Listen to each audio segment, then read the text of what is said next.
ఎప్పుడో 2019లో స్టార్ట్ చేశారు హరిహర వీరమల్లు. ఆ సినిమా డిలే అయ్యి పవన్ కళ్యాణ్ నిజం చెప్పాలంటే పవన్ కళ్యాణ్ గారి వల్లే డిలే అయింది అది. సో డిలే అయ్యి ఇప్పుడు జూన్ 12 2025 వస్తుంది. సో ఇప్పటి వరకు వచ్చిన ఆటంకాలు చాలక ఇండస్ట్రీలో వాళ్ళే పవన్ కళ్యాణ్ గారిని ఇబ్బంది పెడదామని చూస్తున్నారు. అసలుకి అంటే టికెట్ రైస్ అప్పుడు జగన్మోహన్ రెడ్డి గారు టికెట్ రైస్ పెట్టినప్పుడు ఏ ప్రొడ్యూసర్స్కి పవన్ కళ్యాణ్ గారు పిలిచి మరి నేను మీకున్నానని చెప్పారు. అలాంటిది ఇప్పుడు పవన్ కళ్యాణ్ గారికి వెన్నుపోటు పొడుస్తున్నారు. ఇందులో అల్లు అరవింద్ గారు కూడా ఉన్నారని చెప్తున్నారు. అంతకు ద్వారంపూడి చంద్రశేఖర్ ఆయన వైసీపీ పార్టీ, ద్వారంపూడి చంద్రశేఖర్కి పవన్ కళ్యాణ్కి రైవల్యూ ఉందన్నమాట. ఖచ్చితంగా వీళ్ళిద్దరికి ఉప్పు నిప్పులా ఉంటారు, అసలు మామూలు కాదు వీళ్ళిద్దరు. సో ఎందుకంటే మొన్న సీత షిప్ తెలుసు కదా మీ అందరికీ, ఎంత హైలైట్ అయిందో డైలాగు, అది ఆయనే కదా ఆ బియ్యం రైస్ మొత్తం ఆయనే కదా సో కాకినాడ పోర్టు గురించే కదా ఇదంతా జరిగింది. సో తూర్పుగోదావరి జిల్లాలో సురేష్ ప్రొడక్షన్స్కి అండ్ ద్వారంపూడి చంద్రశేఖర్ వీళ్ళిద్దరు కలిపి థియేటర్లు ఉన్నాయన్నమాట. సో ద్వారంపూడి చంద్రశేఖర్ వైసీపీ కాబట్టి వీళ్ళు పవన్ కళ్యాణ్ గారి సినిమా ఆపాలనుకుంటున్నారైతే నేను అన్నాను. ఎందుకంటే ఎవరి వల్ల కాదు, ఎందుకంటే పవన్ కళ్యాణ్ గారు అధికారంలో లేనప్పుడే, వైసీపీ అధికారంలో ఉన్నప్పుడు, అంటే ద్వారంపూడి చంద్రశేఖర్ అధికారంలో ఉన్నప్పుడు ఏం చేయలేకపోయారు, ఇప్పుడు ఏం చేస్తారు? ఓరికి అలా మంట పెట్టి వదిలేద్దాం అనుకున్నారు. అదేమో సరే కార్చూచులాగా అది వెళ్ళిపోయిందంటే అడవి మొత్తం కాలిపోయింది అనమాట. ఇప్పుడు టాలీవుడ్ మొత్తం కాలిపోతుంది. అసలుకి పవన్ కళ్యాణ్ గారు నిర్ణయం ఏం తీసుకుంటారు, కొత్త పాలసీ ఏం తీసుకొస్తారు? సో ఈరోజు నేను చెప్పదలుచుకుంది ఏంటంటే, ముందుగా ఇలాంటి తలకాయ నొప్పులు ఏం ఉండకూడదంటే, ముందుగా పవన్ కళ్యాణ్ గారు తెచ్చే పాలసీలో సినిమా హీరోలు రెమ్యునరేషన్ తగ్గించుకోవాలి. ఇది పవన్ కళ్యాణ్ గారికి కూడా ఒత్తిచ్చింది. ఇది పవన్ కళ్యాణ్ గారి ఫ్యాన్స్కి నచ్చపోవచ్చు, కానీ నేను చెప్పేది నిజం. అసలు హీరోలు రెమ్యునరేషన్ తగ్గించుకుంటేనే ఇదంతా జరుగుతుందంటే, అసలు హీరోలు రెమ్యునరేషన్ తగ్గించుకుంటేనే ఇండస్ట్రీ బాగుపడుతుంది, థియేటర్స్ బాగుపడతాయి, డిస్ట్రిబ్యూటర్స్ బాగుపడతారు, అందరూ అంటే ప్రజలు కూడా థియేటర్స్కి వచ్చి సినిమాలు చూస్తారు, ఓటీటీలో చూడరు. ఎందుకంటే థియేటర్ ఇచ్చే ఎక్స్పీరియన్స్ ఓటీటీలో ఇవ్వదండి. అయినా ఓటీటీలు ఎందుకు చూస్తున్నారు? ఒరే భరించలేకపోతున్నారా బాబా అంటున్నారు సినిమా థియేటర్కి వెళ్తే. ఇది మామూలు ఖర్చా అసలుకి, ఆ క్యాంటీన్ ఖర్చు. అసలు చూడండి, ఫస్ట్ రకం చెప్తాను నేను. ఈరోజు నేను సినిమాకి వెళ్ళాలనుకుంటే ఫస్ట్ సినిమా టికెట్ వచ్చేసి 150 రూపాయలు పెడుతున్నారండి. ఒక పెద్ద హీరో Tier 1 హీరోకి 150 మినిమం చెప్తున్నాను. మళ్ళీ నేను అదే రోజు కాకుండా తర్వాత రోజు, అంటే 2 days తర్వాత సినిమా టికెట్ రేట్ల గురించి చెప్తున్నాను. అదే రోజు చేస్తే 200-250 ఉంటాయి కదా. సో 2 రోజుల తర్వాత సినిమా టికెట్ వచ్చేసి 150 రూపాయలు ఉంటుందండి. దాని తర్వాత పార్కింగ్ ఫీజు వచ్చేసి 20 రూపాయలు ఉంటుంది.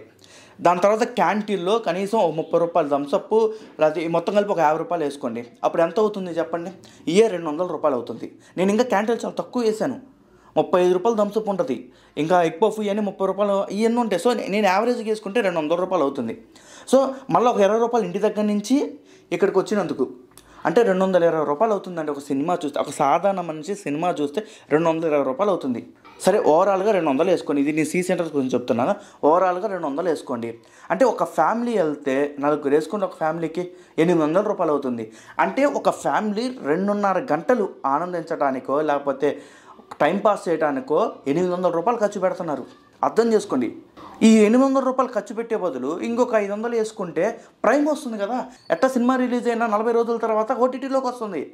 ప్రశాంతంగా ఒక రోజు నైట్ చికెన్ బిర్యానీ చేసుకొని ఇంట్లో లైట్లన్నీ ఆపేసి, ఇప్పుడు అందరికీ ఎల్ఈడి టీవీలు ఉన్నాయి, 44 ఇంచెస్ ఉన్నాయి, 55 ఇంచెస్ ఉన్నాయి, అండ్ మధ్యతరగతులు కూడా ఉన్నాయి 45 ఇంచెస్ టీవీస్. ప్రశాంతంగా బిర్యానీ వండుకొని 45 ఇంచెస్ టీవీలో ప్రైమ్ ఓపెన్ చేసి పెద్ద హీరో సినిమా చూస్తున్నారు 40 రోజుల తర్వాత. వాళ్ళకి అదే హ్యాపీగా ఉంది. ఒక ఫ్యామిలీ సినిమాకి వెళ్ళి ఖర్చు చేసే డబ్బులతో అమెజాన్ ప్రైమ్ లాంటి సబ్స్క్రిప్షన్ తీసుకోవచ్చు, పెద్ద ఓటీటీ ప్లాట్ఫామ్ సబ్స్క్రిప్షన్ తీసుకోవచ్చు.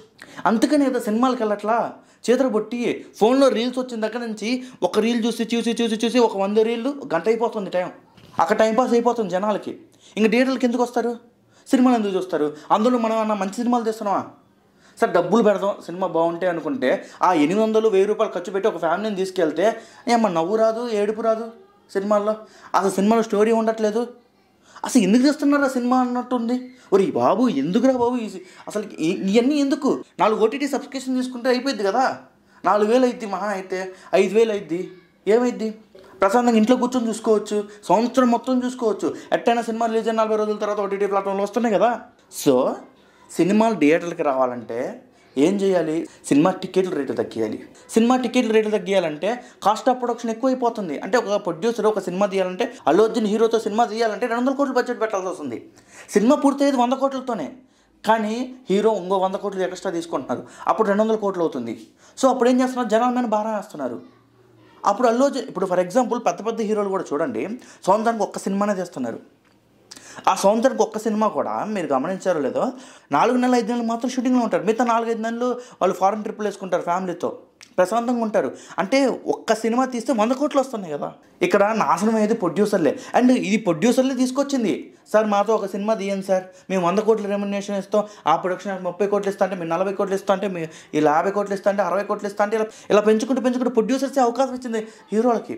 దీనంతా ఒక సొల్యూషన్ రావాలంటే ఒక మంచి పాలసీ డిప్యూటీ సీఎం దగ్గర నుంచి రావాలండి. ఆ పాలసీలో ఏముండాలంటే సినిమా హీరో రెమ్యునరేషను అంటే జీతం ప్రకారం, అంటే ఈ సినిమాకి ఇంత నీకు జీతం ఇస్తా అనే రేంజ్లో కాకుండా సినిమాకి బేసిక్ ప్రైస్ ఒకటి పెట్టి, అంటే ఒక సినిమా తీసినందుకు ఒక 5 కోట్లు హీరోకి బేసిక్ ప్రైస్ పెట్టి, దాని తర్వాత సినిమా హిట్ అవుతే ఒక 25% షేర్ ఇచ్చేటట్టు, లేకపోతే 20% షేర్ ఇచ్చేటట్టు, ఫ్లాప్ అయితే బేసిక్ రెమ్యునరేషన్ ఇచ్చేటట్టు, ఇలాంటి ఒక మంచి పాలసీ రావాలి. ప్రొడ్యూసర్కి కూడా ఇది చాలా బాగుంటుంది. మీరేమంటారు చెప్పండి, కింద కామెంట్ బాక్స్లో చెప్పండి నేను చెప్పిన దానికి. హీరోస్ ఇలా రెమ్యునరేషన్స్ బదులు ఇలాంటి షేర్లు తీసుకుంటే హిట్లు ఫ్యాపులు బట్టి బాగుంటుంది కదా. వాళ్ళు కూడా ఏంటంటే ఇంకా ఎక్కువ డబ్బులు సంపాదించాలని ఇంకా ఎక్కువ సినిమాలు తీస్తారు. సినిమా హీరోలు కూడా పెద్ద హీరోలు ఎక్కువ సినిమాలు తీస్తే చిన్న హీరోలు కూడా ఇంకా ఎక్కువ సినిమాలు తీస్తారు. నెలకు ఒక పెద్ద సినిమా హీరో వస్తే చిన్న సినిమా 2-3 వస్తాయి. అంటే ప్రతి వారం ఒక సినిమా వస్తుంది. ప్రతి వారం ఒక సినిమా వస్తే థియేటర్లు బాగుపడతాయి, ఎగ్జిక్యూటివ్లు బాగుపడతారు, డిస్ట్రిబ్యూటర్లు బాగుపడతాయి. ఎందుకు ఒక సినిమాలో పోయినా ఇంకో సినిమాలో డబ్బులు వస్తాయి. మీరు చూడండి లాస్ట్ 5-6 పెద్ద హీరోల సినిమాలు చూడండి. అసలు నిజం పుష్ప 2 బ్లాక్ బాస్టర్ అని చెప్పుకున్నాం కదా. 100 కోట్ల రెమ్యునరేషన్ ఇచ్చారు అల్లు అర్జున్ గారికి. నిజంగా బ్లాక్ బాస్టర్ అది. నాకు తెలిసిన 4 థియేటర్స్ ఓనర్స్ అడిగితే వాళ్ళు కొన్న రేటుకి వీళ్ళకి వచ్చిన డబ్బులు ఏమీ లేదండి. అసలుకి పిచ్చెక్కిపోతుంది డిస్ట్రిబ్యూటర్లకి, ఎగ్జిక్యూటివ్లు. వీళ్ళు ఫ్యాన్స్ కోసం ఈ ప్రొడ్యూసర్లు ఏంది 300 కోట్లు 400 కోట్లు చెప్పుకుంటారు. నిజం చెప్పంటే 300 కోట్లు 400 కోట్లు రావట్లా అక్కడ. అదంతా డూపు, అంతా ఎడిటింగ్ అనమాట. ఏదో పోస్టర్ మీద 300 కోట్లు అనేస్తారు. మరీ దారుణంగా గేమ్ చేంజర్కి వేశారండి.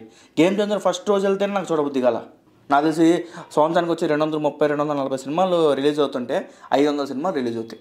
మనకు కూడా తక్కువ రేట్ అంటే ఒక సినిమా 150 రూపాయలు పెట్టి చూసే బదులు 70 రూపాయలు అంటే పోనీలేరా ఏసీ ఉంటుందిగా వెళ్ళొచ్చు, ఎండలో తిరిగి ఉంటాం కదా, ఏసీ ఉంటుంది వెళ్ళొచ్చు అనుకుంటావు.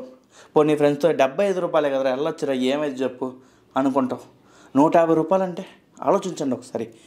ఒక సాధారణ వ్యక్తి 200 రూపాయలు 250 రూపాయలు పెట్టి ఒక థియేటర్కి రావాలి అంటే ఆలోచిస్తాడండి. 10,000 20,000 జీతం వచ్చేవాడు. మీరు అనుకోవచ్చు 18 లక్షలు 20 లక్షల శాలరీస్ ఉన్నాయని. అది అందరికీ లేవు కదా. ఒక హైదరాబాద్ లాంటి సిటీల్లోనే 18 లక్షలు 15 లక్షల శాలరీలు వస్తున్నాయి సంవత్సరానికి వచ్చేసి. మిగతా పల్లెటూరులో ఎవరికి రావట్లా. మరి వాళ్ళు కూడా సినిమాలు చూడాలి కదా. హైదరాబాద్లో ఒక 500 థియేటర్లు ఉంటే మిగతా 1000 థియేటర్లు పల్లెటూరులోనే ఉంది. అది చిన్న మున్సిపాలిటీలోనే ఉంది. అది అర్థం చేసుకోవాలి ప్రొడ్యూసర్లు కూడా. ఒక మంచి పాలసీ అయితే రావాలండి. అప్పుడే సినిమా బతికిద్ది, సినిమా బతకాలి అని కోరుకుంటూ మళ్ళీ కలుద్దాం వేరే వీడియోలో. మీ అమూల్యమైన కామెంట్స్ని కామెంట్ బాక్స్లో కామెంట్ చేసి మీరేమనుకుంటున్నారో సినిమా ఇండస్ట్రీ గురించి, ఇప్పుడు జరుగుతున్న ఈ producers, exhibitors, distributors and Pawan Kalyan ఈ వారు గురించి కామెంట్ బాక్స్లో మీ అభిప్రాయం తెలపండి. అంతేకాదు లైక్, షేర్, సబ్స్క్రైబ్ చేయండి. ఖచ్చితంగా సబ్స్క్రైబ్ చేయండి. మంచి వీడియోస్ వస్తాయి. సో మళ్ళీ కలుద్దాం వేరే వీడియోలో. బాయ్.